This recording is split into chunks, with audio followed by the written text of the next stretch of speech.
हरि ओं श्री गुरुभ्यो नमः। श्री सीतालक्ष्मण भरत शत्रुघ्न समेत श्रीरामचंद्र स्वामिने नमो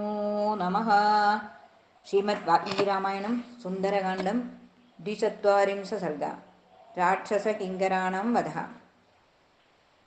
ततः पक्षिनिनादेन वृक्षभङ्गस्वनेन च बभूवुस्त्राससम्भ्रान्ताः सर्वे लङ्कानिवासिनः। विद्रुतास्तभयत्रस्ता विनेदुर्मृगपक्षिणः रक्षसां च निमित्तानि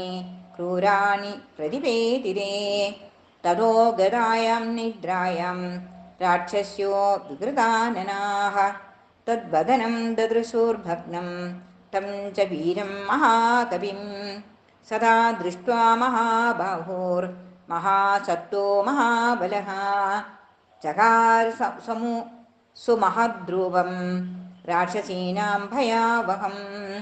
ततस्तं गिरिसङ्घासम् अधिकायं महाबलं राक्षस्यो वानरं दृष्ट्वा पप्रच्छुर्जनकात्मजां कोऽयं कस्य कुतो वायं किं निमित्तमिहागतः कथं त्वया सहानेन संवादा कृत इत्युदा आचक्षणो विशालाक्षी मा भूते सुभगे भयं संवादमसिदापाङ्गे त्वया किं कृतवानियम् अदा ब्रवीत् तथा साध्वी सीता सर्वाङ्गसुन्दरी रक्षसां कामरूपाणां विज्ञाने मम का गरीः यूयमेवाभिजानीता योऽयं यद्वा करिष्यति अहिरेव ह्यहे पादान् विजानाति न संशयः अहमप्यस्य भीतास्मि नैनं जानामि कोऽन्वयं वेद्मि राक्षसमेवैनं कामरूपिणमागतं वैदेह्या वचनं चित्वा राक्षस्यो विद्रुता दृढं सिदा काचित् गदा काचित् रावणाय निवेदितम् रावणस्य समीपेतो राक्षस्यो विकृताननाः विरूपं वानरं भीमम् आख्यातुमुपचक्रमुः अशोकवनिका मध्ये राजन् भीमवपुः कविः सीतया कृतसंवादः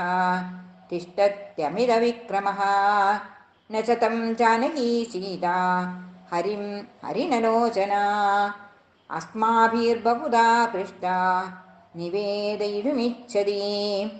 वासवस्य भवेद्दूतो दूतो वैश्रवणस्य वा प्रेषितो वाभिरामेण सीता अन्वेषणकाङ्क्षया तेन त्वद्भूतरूपेण यत्तत्तव मनोहरं नानामृगगणाकीर्णं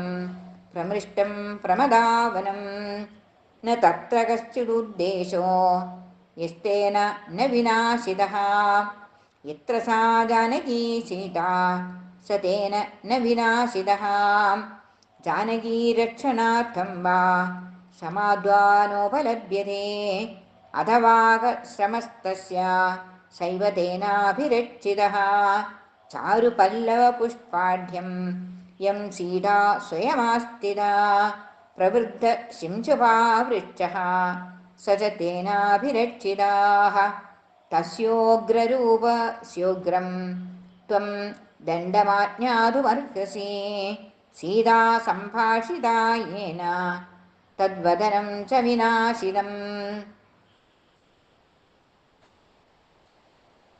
मनः परिगृहीतां तां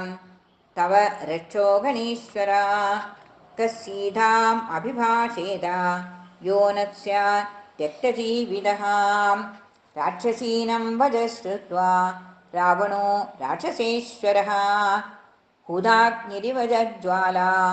कोपसंवर्तिरेक्षणः तस्य क्रुद्धस्य नेत्राभ्यां प्राप तन्नस्रबिन्दवः दीप्ताभ्यामिव दीपाभ्यां सार्चिष स्नेहबन्धवः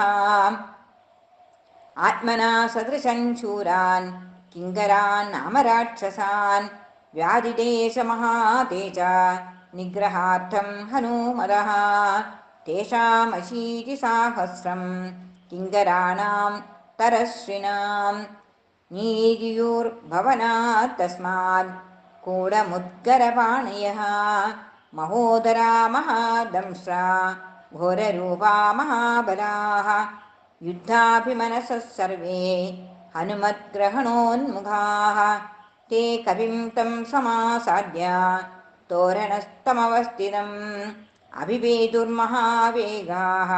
पतङ्गा इव पावकम् ते गदाभिर्विचित्राभिः परिघैः काञ्चनाङ्गदैः आजघ्नोर्वानरश्रेष्ठं शरैश्चादित्यसन्निभैः मुद्गरे पट्टिशैशूलैः प्रासदोमरपाणयः परिवार्य हनुमन्तं सहसा तस्तूरग्रहः हनुमानपि तेजस्वी श्रीमान् पर्वतसन्निभः चिदावा विद्यलाङ्गूलं ननाद च महास्वनं